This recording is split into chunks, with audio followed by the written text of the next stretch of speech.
Russia, Russia, Russia. Poly. It's Latin for many. Tick. They'll suck your blood. They'll suck Politics. your blood. Money printer go burr. Of course, money printer go burr. I want to start off with a clip from May 2021. So a little less than a year ago. This is Jen Psaki. Oh, we forgot our Psaki jingle. Oh, yeah. And let me see if I can pull it up in a quick stint. Nope, not going to happen. You got it. You got it. You think so? Isn't it under circle back? Yeah, it might be. Hold on, let me try circle back. Let's see how well our little search machine is. Let's see. While you do doing that, great I'm so going far. to provide everybody with the Canary Cry clips link in the chat there. Go there, folks. Why don't I play this clip first, and then we can play the thing. I will say, as we've said in here before, but we'll reiterate that, of course, we take the possibility of inflation quite seriously. As you know, actions that have been taken to date or proposals that have been made, most economic analysts have believed that it will have a temporary or transitory impact. I will say, as we've said in here before, but we'll reiterate that, of course, we take the possibility of inflation. Sorry, I think it looped there. But yeah, she says it's going to be transitory. Yes, it's remember the good old days? If there's inflation, they didn't really say that there is inflation, or if there's going to be inflation. They were like, there is, it'll be transitory, temporary. Yeah. Well, and we had she was saying that while we were at like 4% inflation or something. Yeah. Well, things have gone full circle, I guess, because Jen Psaki is talking about inflation now and blaming a very specific person. You may have noticed this week that your gas prices have gone up. I want to talk to you a little bit about why. A lot of it has to do with Vladimir Putin. The reality is that Russia is one of the 3 largest oil producers in the world. And the fact that they have started this conflict, invaded a foreign country, and they are such a big producer of oil in the world is the reason why the global oil markets are disturbed right now and why your gas prices are going up. The president's going to do everything he can to bring down the price of gas for the American people. But there are a few facts you should be aware of. U.S. production of oil and gas is rising. In fact, in the first year of the Biden presidency, there was more oil and gas produced in the United States than in the first year of the Trump presidency. And there's opportunities to produce more from here. But part of this is on the oil companies. Right now, there are 9,000 approved unused permits that oil and gas companies could tap into now to ramp up production. So what the president is doing is ensuring we're taking steps here to get more oil out into the global marketplace. That includes the release of 40 million barrels from the Strategic Petroleum Reserve back in the fall, and he just announced the planned release of an additional 30 million barrels. The only way to protect the United States over the long term is to become energy independent. That's why the president has been so focused on investing in clean energy technologies so that we can rely on that and not President Putin to set the price of gas. Yeah. I love the switcheroo at the end there. Mm-hmm. She's like, yeah, Biden's pumped more oil than anybody. And there's 9,000 permits for oil companies to drill more. And we're going to do it. Drill, baby, drill. And that's why the Biden administration is investing in renewable energies. What? I know, very, very sly. It's almost like affirming all the conspiracy theorists who are saying you guys are using this crisis to implement some stuff. Yeah. It's simultaneously a slap in the face of all the eco-democrats that voted for Biden because Trump was going to blow up the world with, fossil fuels and doesn't believe in climate change or whatever. It's bragging about how Biden has pumped more oil than Trump. Didn't he stop some energy or oil stuff at the beginning of his presidency? I thought he ended some of that, or did he slow it down or something? It I remember could be something any like number that. of things. It's probably just one of his executive orders that didn't do anything. It's just a commitment to dial back oil or something. Right. That's what a lot of his executive orders were. We're just like, I executively order that I promise sometime later I'm going to do something. And then just does the opposite. Yeah. Which is why Democrats don't like him. And not even just Democrats, but, the real progressives see him for what he is. Yeah. Well, I have this here. It's an interesting question. Circle back. We'll circle back. And I think there's another one here. Oh, it's a longer version. Here we go. Circle back. But I'll have to circle back. Circle back. But I'll have to circle back. Circle back. But I'll have to circle back. I'm happy to circle back. I'll have to just circle back with you. We can circle back on that one. Circle back with you. It's an interesting question, but we'll circle back. Keeps going. Longer. Keeps going. Okay, that's the full song. Yeah. Here. I got it. No. I found it just real quick. Let me just show this real quick. ABC from March 23rd, 2021. Explainer: Why is Biden halting federal oil and gas sales? So there you go. He did at least try to halt federal oil and gas sales. Yeah, I don't even know really what that means, but so there you go. We've talked about this way early on in the Ukraine crisis, which is this is an excellent cover-up for the economic bamboozling that's been going on for 2 years. Yeah. There is new numbers. Longer than that. There's new number, but I mean, I'm talking about the Biden. Dollar printing, the dollar printing, the COVID relief fund.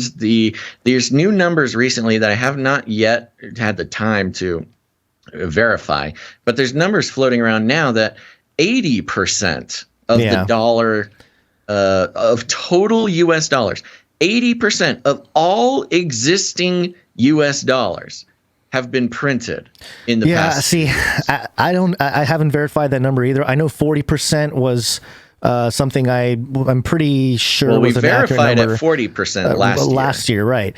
I know that if, with repo markets and stuff like that, they will print money and then they'll pay it right back the next day to kind of keep themselves solvent, So if you include that money, which is technically, it is being printed, but it's also being spent right away. So it's kind of like, it's not real. Doesn't mean anything. Yeah, well, they kind of burn it, because they return it. That's what I mean. Yeah. Are they setting it on literal fire? I don't think money printing isn't actual physical paper money printing either. It's just a number in a computer.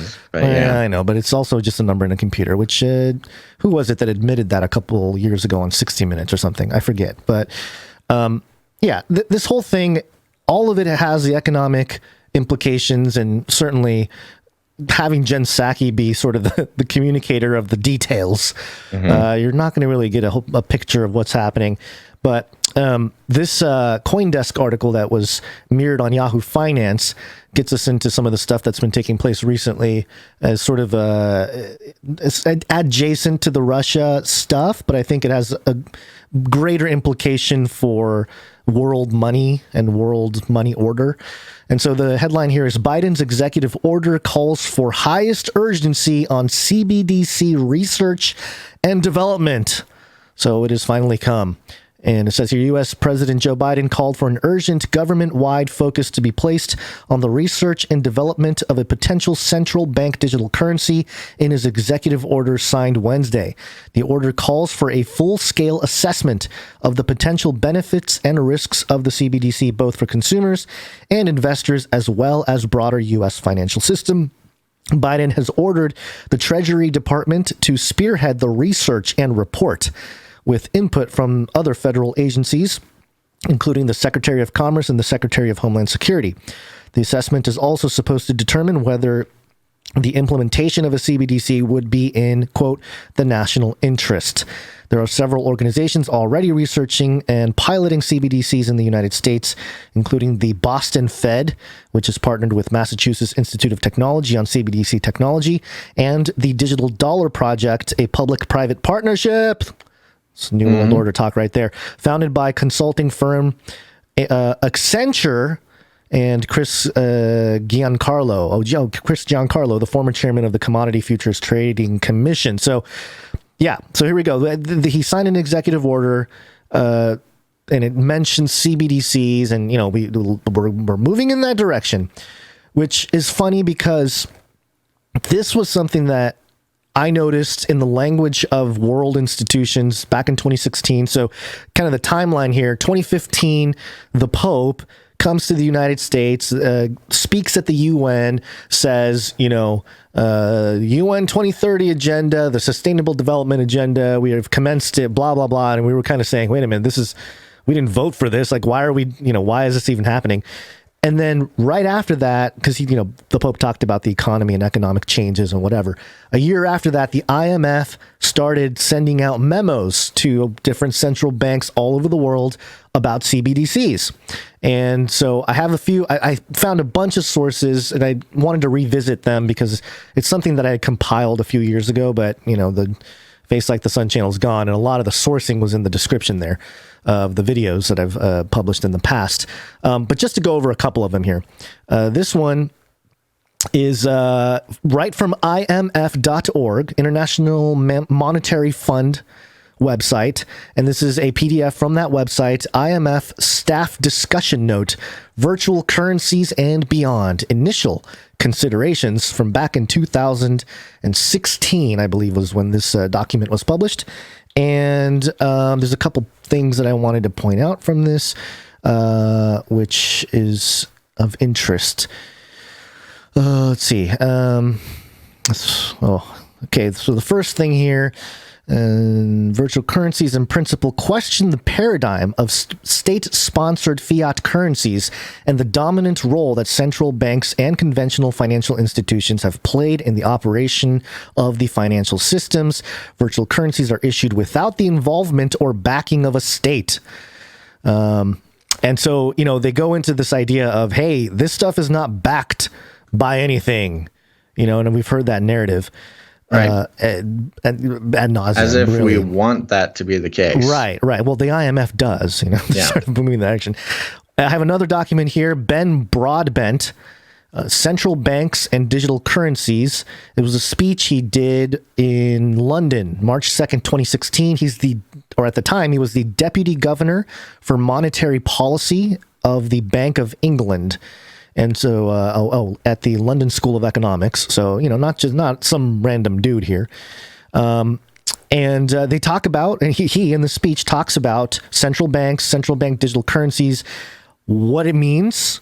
And just a little part here. This is really the main point I want to get across. Some suggest that this is part of his speech.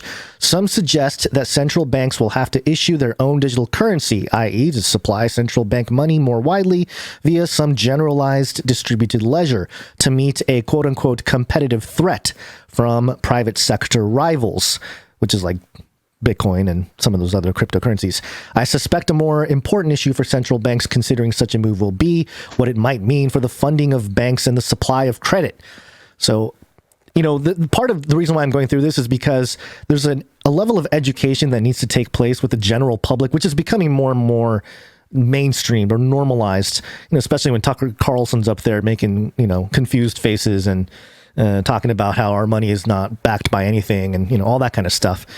And one more document that I have available, at least in the main part of the show notes, is from the Chicago Journal of International Law, published in 2013, regulating digital currencies, bringing Bitcoin within the reach of the IMF.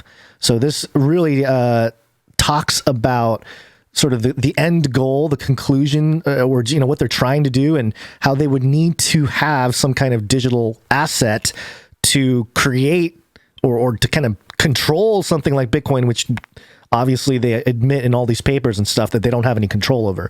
And this paper especially is very interesting because 2013 Bitcoin wasn't that big yet, and they talk about in the paper like, well, if this continues to become popular, it's going to be a problem because we're reliant on the ability to issue debt, through credit and all this kind of stuff. If that system goes away, then our fiat currency is worthless. So we better come up with a way to battle this problem that Bitcoin presents, which is that International Monetary Fund central banks become completely obsolete.